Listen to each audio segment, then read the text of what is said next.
एक मैनू मौलवी गुजरां वाले परसों चौथ 4-5 दिन हो गए बुला के ना तकरीर करा के नस गया। सच्ची गल। वो मैं अब्दुल गनी महमदी साहब नूं फोन किया भी तुहानूं कुछ लभा? उन्हें कहा मैनू पानी नहीं लभा, तुसीं पैसे दिंदे जो। उन्होंने पानी भी नहीं पियाया उन्हें। वो लामा अब्दुल गनी महमदी साहब नूं मैं क्या यार वेख लै इन्हें की कीता साडे नाल। पैसे भी उन्हें इकट्ठे करा के जेब च पा ले, वो भी लै गए। अच्छा ही ते आ गए। हुण मैं तुहानूं पुछना चाहना, इन्ने बंदे बैठे जे, वो सियाबी आया आन के कहंदा सोहणिया मैं ऊँट ते सफ़र करना तो मैनू बच्चा दे रहे, तो आपने फरमाया इनू ऊँट वड्डा ही दे दो पर भरिया चलिया परेशान क्यों ना है, तो सारे ऊँट के बच्चे ही ने ना। जिस मजाक च झूठ ना होवे वो मजाक जायज़ है।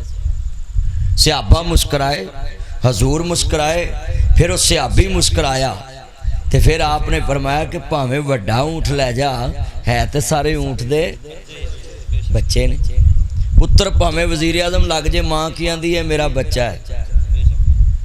ते दो तुहानूं होर एक गल दसां, जिहड़े बंदे दा विआह हो जाए ना वो सारी उम्र सिखदा ही रहिंदा है। मैं निक्के हुंदे लिखिया सी, पढ़िया सी भी बंदा कबर तक से पढ़दा है। बोलो कित्थों तक पढ़दा है? भी माँ दे पेट तो लैके ते कबर दे पेट। तुसीं जांदे नहीं है जे कबर चों? जी बोलो।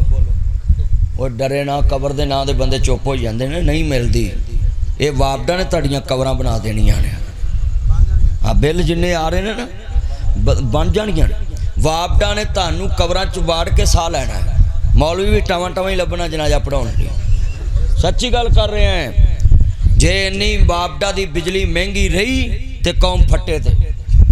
हाँ जी, वापडा दा बिल जमा करने वाले रहणगे, तारन वाले मर जाने। सच्ची गल, बिजली बालन वाले नहीं रहने। और बिजली बालन वाले नहीं रहने, बिजली घल्लण वाले ही रहने ने बस। उन्हें बटन चुकना ही नहीं करना ता, क्योंकि अगों मुकनी नहीं, बालनी नहीं के तारां गर्म ही नहीं होनियां। सच्ची गल ताया हुण बोल अहमद दीन।